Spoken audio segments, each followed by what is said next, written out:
Willie D Live. What's up, family? Drake seems to think there was some shadiness behind the success of Kendrick Lamar's monster hit, Not Like Us, and he's filed legal documents to get to the bottom of it. Family, what do y'all think about that? Give me a thumbs up if you agree with Drake. Thumbs down if you say, nah, man, they should have left that alone. I'll give you a few moments to think about it. Okay, time's up. Listen, fam. Drake is about to find himself in some really deep waters. Waters that he has never been in during the course of his career. Number one, the first cardinal sin he committed was complaining about the success of a diss record against him.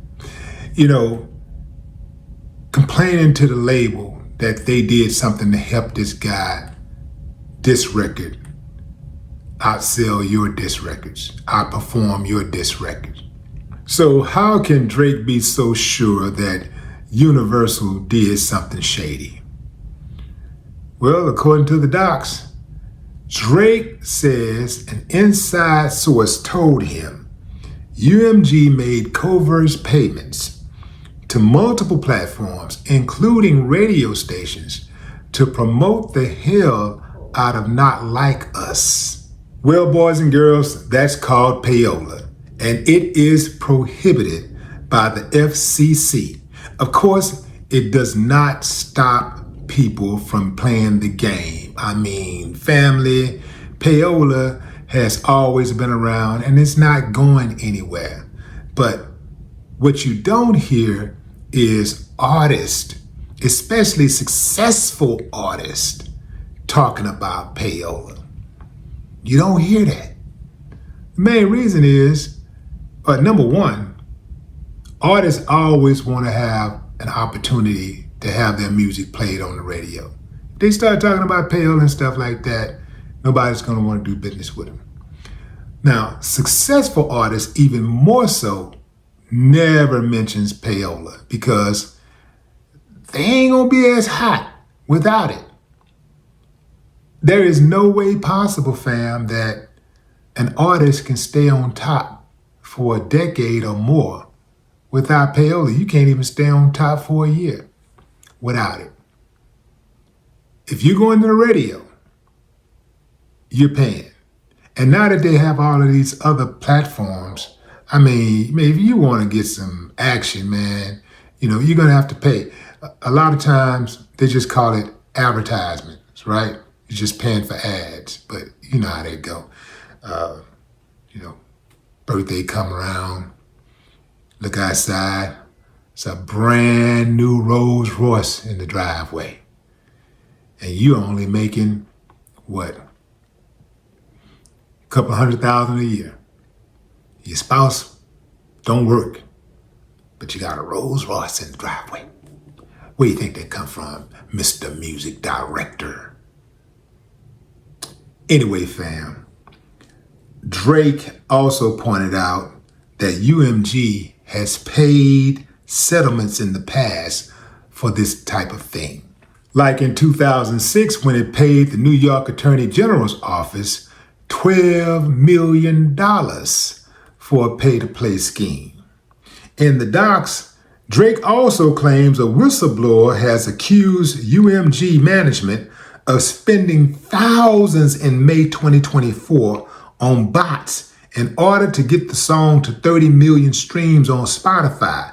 And it also pays social media influencers to promote the song. He alleges the label dropped all copyright restrictions so the influencers could repeatedly post the song, helping it spread like wildfire.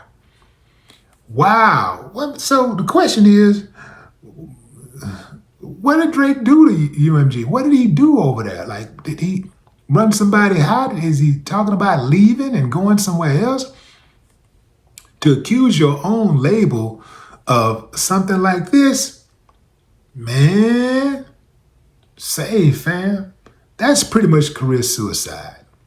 especially a label that is as big as UMG. You know, UMG is not just a label. It is a multinational media conglomerate.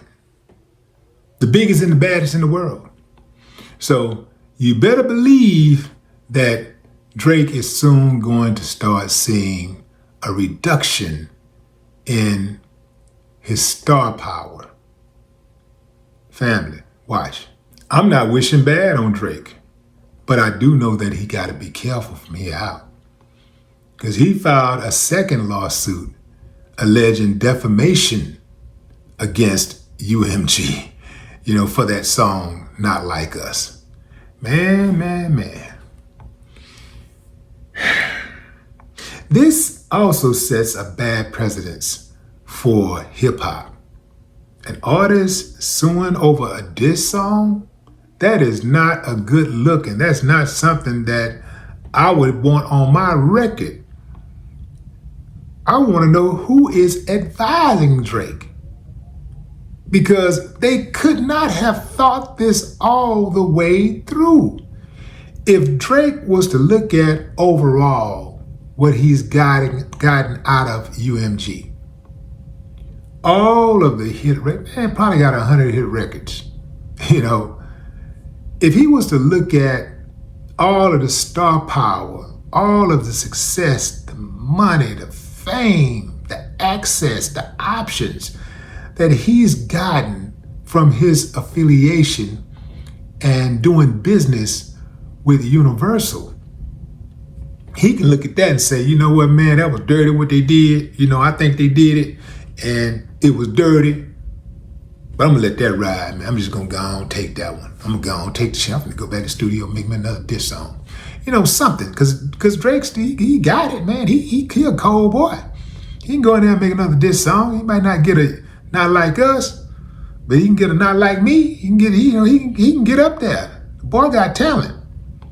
And plus he got a team of writers. He got a team of producers. He can come up with something hot. He can absolutely come up with something hot. This is something that I would not have advised him to do. This is not good, and it's not going to turn out good for him. It's not going to be proven. It'll probably be thrown out. It's just not a good look. This is going to cost him way more than he's going to earn. And at the end of the day, it's not going to move the needle socially. He's not going to liberate anyone by doing this. And it's going to cost him a whole lot. This is going to cost him, trust me. I would not be surprised if some type of sex scandal came out of nowhere. I wouldn't be surprised if all of a sudden Drake was being accused of sexually assaulting somebody or messing with some young people or something like that. I wouldn't be surprised at all. And I know there have been rumors and innuendo in the past, but it's different when there is a concerted effort from the powers that be accusing you of things. See, that hasn't happened yet. Hopefully it won't happen, but just be careful, homie. You got to be careful. Drake has to be extremely careful because he's not wrestling with flesh and blood, but principalities in high places. No more talk.